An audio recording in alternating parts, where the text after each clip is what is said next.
Hi, I'm Sally Duplantier, and today I want to talk with you about a research project that I worked on with Dr. Christopher Gardner at Stanford University on the link between diet and cognitive health. And to kick this off, I'm going to talk about a disease. It's a disease that's associated with aging, but not normal aging. It's going to affect more than 115 million people around the world by 2050. And the total cost annually is going to be more than $1 trillion. To date, there has been no cure, there's no therapies to address it once it's started, and there have been no new medications for this disease in the last 10 years. The disease that I'm talking about is dementia. And that is an umbrella term for a number of different types of dementia. So there's Alzheimer's, which is the most common, followed by vascular. And oftentimes these two types of dementia are actually combined. Lewy body is another type, and frontotemporal. So dementia is actually a broad term. It is also a disease of stages.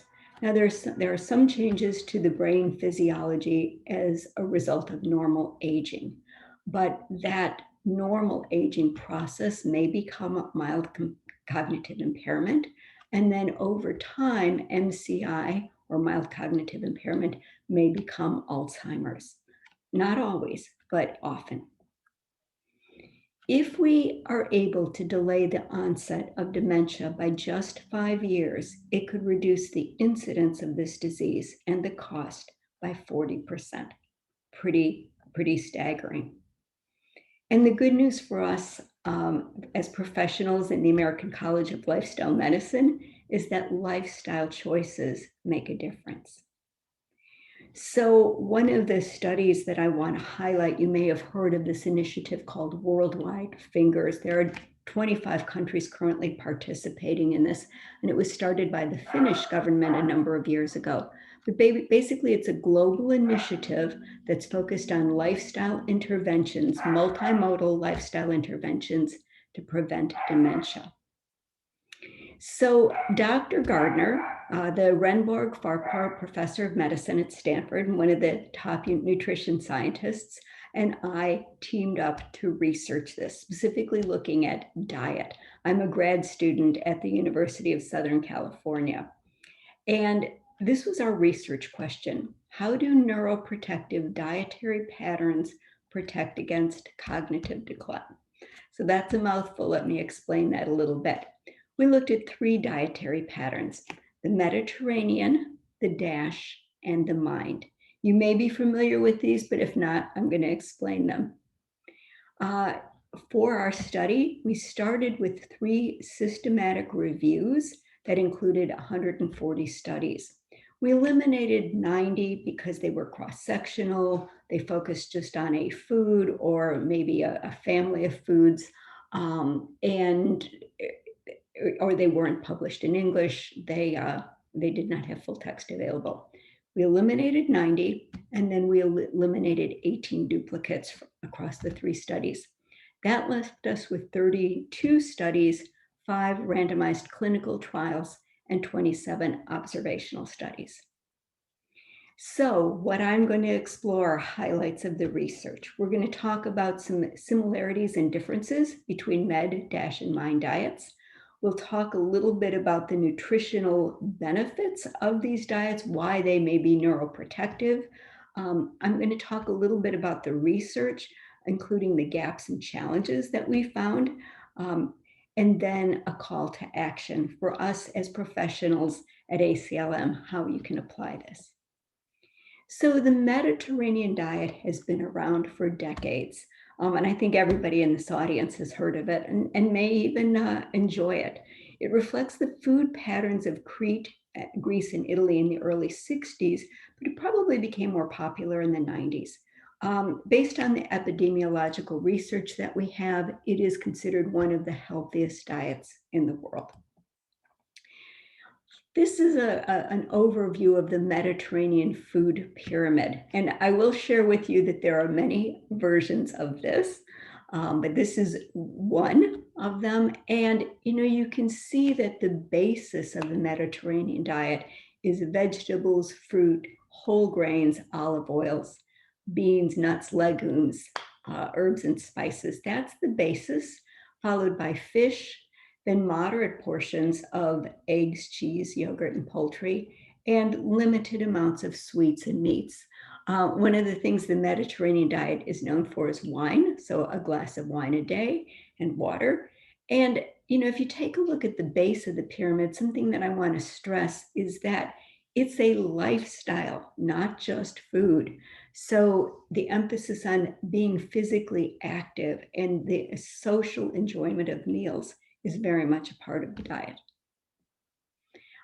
Here's an interesting paradox. People that live in the Mediterranean eat high amounts of fat, but they actually have less heart disease than people in the US. Why is that? Well, it turns out that the source of fat makes a difference. The standard American diet is largely animal-based fats, and the Mediterranean diet is plant-based fats or unsaturated fats. And if we take a look across these three different diets, I haven't really defined a DASH or MIND yet, but you'll see that all of these dietary patterns that we're looking at have a lot of things in common. So grains, vegetables, nuts, fish, poultry, and then limited amounts of sweets, red meat, and processed foods. So the DASH diet you may also have heard of, especially if you work with people who have hypertension. It was also developed in the 90s to reduce hypertension. It's very similar to the Mediterranean diet. You can see from the picture. Probably the key differences is an emphasis on reduced sodium, less than 2,400 milligrams a day for adults, but less than 1,500 for adults over 55, and then low fat versus full fat dairy. The MIND diet is a hybrid, and it may be new to some of you. So this was developed by a team at Rush Medical Center in 2015. And as I mentioned, it's a hybrid of the Mediterranean and DASH. It emphasizes berries of all types versus other fruits, and it emphasizes green leafy vegetables every day. And the way the diet is scored is you lose points for eating red meat, sweets, cheese, butter, fast and fried foods more than about once a week. So how do these foods help our brain and potentially protect against cognitive decline? Well, there are neuroprotective benefits of this combination of vegetables, fruits, whole grains, legumes, and seafood. I'm kind of lumping them together, but in essence, they are all foods that are anti-inflammatory.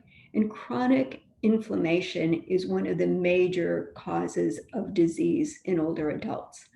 They're antithrombotic, which will help address vascular dementia. They have strong antioxidant protection that helps reduce the cellular damage associated with with aging. And especially in fatty fish, there's an ingredient called DHA, which helps protect the integrity of neurons. So that's a quick overview of how they might work. In addition, these foods that are good apparently for the brain are also good for the body. So all of those foods that I mentioned reduce the risk of comorbidities: CVD, hypertension, stroke, diabetes, and obesity. And all of the diseases that I mentioned are also known risk factors modifiable for dementia. There also appears to be a brain gut connection. So we know that the health of the gut microbiome is linked to a lot of syndromes that are risk factors for dementia. And it appears that changes in the gut microbiota also cause changes in gut chemistry, which means that what we eat can actually play a role on the brain. Now, I haven't covered this in too much depth because I will say that most of the studies have been done to date on mice. The other thing that I want to point out is that dietary patterns may be more important than any single dietary ingredient. So it's not just eating fatty fish or eating a vegetable or eating blueberries. It's this idea that the quantity, variety, frequency, and even combination of different foods and beverages may have a neuroprotective uh, power. So now let me highlight some of our key research findings. As I mentioned, we looked at both RCTs and observational studies, and the first thing anyone notices who starts to do a literature review is that the findings are inconsistent. Yes, they are more positive than null, but they're inconsistent. We added a category called mixed because in some cases, a dietary pattern might have an effect on a Black population versus white, or in a population 65 and older versus 65 and under. Or in some cases, because of the type of battery of tests done, the diet may affect one area of cognition, but not another. So that's what mixed means. And here are a few examples. Okay, so you've probably heard of the Predimed study. It's called the Predimed-Navarra study, done in 2013, followed up again in 2015. Med diet improves cognition. Then you get another study, the Path Through Life study, and it says the med diet is not related to cognitive change. Okay, and then another study says the mind, but not the Mediterranean diet, is related to a 12-year incidence of cognitive impairment in Australians. So what's going on? And that's what we became fascinated with, Dr. Gardner and I, is why these inconsistencies? So what we analyzed very carefully in our paper are challenges in study design. I've listed them here. I'm going to touch briefly on each one. So in some cases, the follow-up periods are too short to measure change. Follow-up periods of 4 months that didn't have any findings. Well, you can't really study cognitive decline in 4 months. Studies are underpowered. This is, again, common to a lot of studies, but in particular here, if you have this many people, let's say 600 people in a particular population, maybe only 10% of those actually develop dementia. And so if you have a small subset who develop dementia, and then you're making your judgments based on just a small number, it could lead to spurious results. Dietary intake is not accurately assessed. What did people really eat? And then once they started the diet, did they actually stick to it? Are people eating the diet that you think that you're measuring? Cognitive change is not measured consistently. So many different ways to do it, and inconsistent ways. And then this last one is the one that I really want to talk about. Dietary patterns are scored differently. Let me give you an illustration of what we found. So the Mediterranean diet, which of the three has been studied the most, is scored against a median. So depending on what the median intake in a particular country is of, let's say, vegetables and fruits, if you eat more of the median, you might get a 1, and if you eat less than the median, you get a 0. But here's the challenge.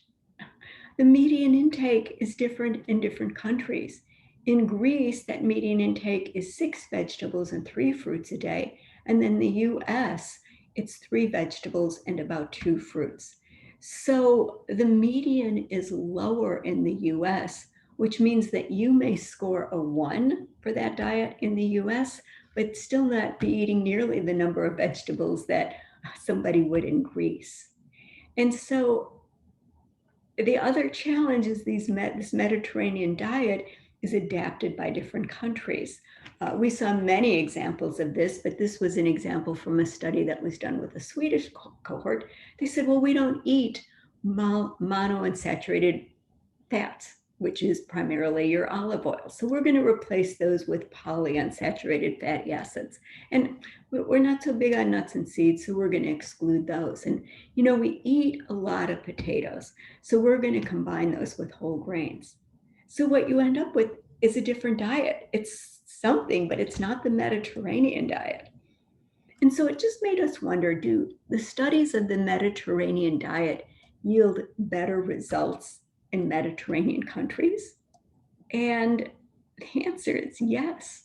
If you look at the studies that we reviewed, RCTs and observational, in Mediterranean countries, all 5 of them had positive results.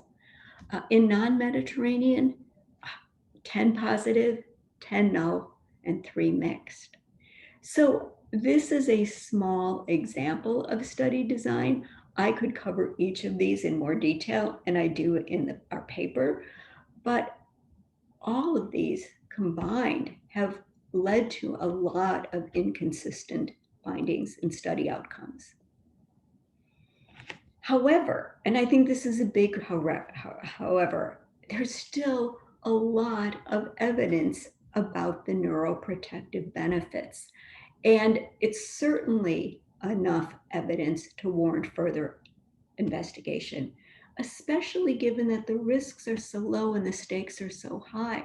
We're talking about helping people eat better, and it may have a really positive neuroprotective outcome. So this is a key point that we make in the paper.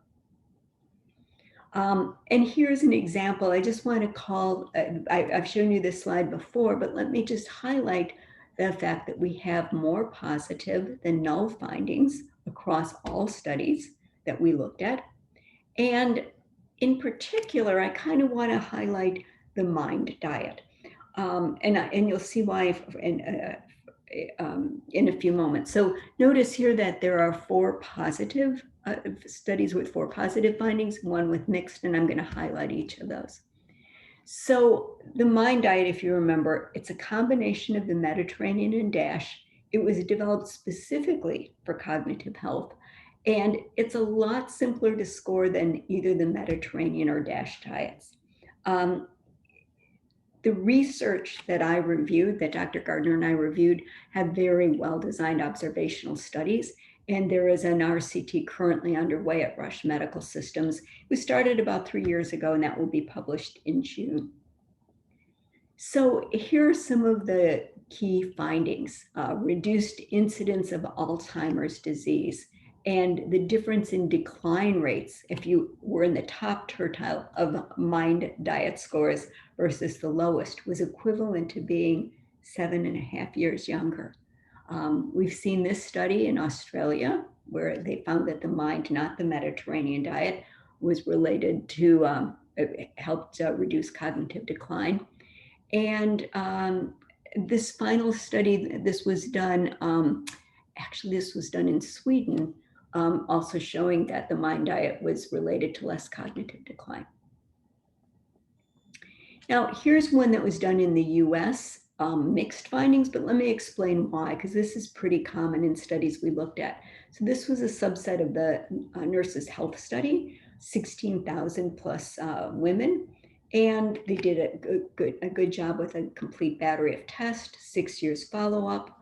But what they found was that greater adherence to the MIND diet was associated with 1 measure of cognition, verbal memory score, but it wasn't associated with cognitive decline over 6 years, or verbal memory or TICS, the telephone interview for cognitive status. So it didn't resonate that it was associated with cognitive decline.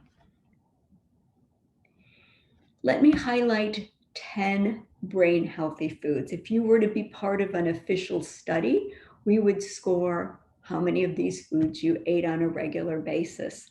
So there's no surprise here. It's whole grains, it's nuts, blueberries, green leafy vegetables, other vegetables, fatty fish like salmon, some poultry, wine up to a glass a day, beans, and olive oil.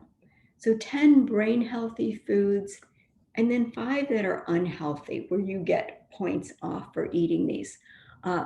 No surprises here. Red meat, pastries and sweets, cheese, faster fried foods, and butter or margarine. And this slide, I'll let you look at it for a second, just shows the quantities that are typically used in these MIND diet studies. So you can get an idea of, kind of with fish, it's not the same as the Mediterranean diet, which may recommend 6 servings a week, but it's one or more servings. With regard to the foods that you're not supposed to eat, the unhealthy, I mean, cheese is limited to less than once a week, about an ounce. That's my downfall. You can probably all find a downfall here in the foods not to eat. All right, let me conclude with a call for action. What do we do with this information as professionals here of the ACLM? I think the first one is like, let's just get more people eating brain healthy food and at an earlier age. I mentioned that cognitive decline is a disease of ages, of stages. And so by only prescribing this food to people over 65, we may be losing a key window of opportunity in which cognitive decline can be reduced. So more brain healthy food at an earlier age. And I laugh with Dr. Gardner. He says, like, so what's the worst that could happen? People would eat more plant-based foods and healthy fats. How bad could that be? The second call for action is let's get more medical doctors as well as allied health professionals like ourselves researching neuroprotective diets. One of the things that we cover in our paper is 2 different types of randomized clinical trials. Not only the traditional explanatory trials that are typically done in research centers, but also pragmatic trials that are being done in the medical community, in doctors' offices, in hospitals. Let's get more people researching these diets. And then just a couple of top takeaways. Let's help ensure that brain span equals lifespan. Let's not assume that as we get older, we are going to be mentally unfit or that our mental capabilities decline. They should be the same, brain span and lifespan. The other is something near and dear to our hearts. Lifestyle choices, including diet, make a difference. Thank you so much for watching, and I would love to hear from you if you have comments, questions, or feedback, or would like a copy of our paper. Thank you, and have a good day.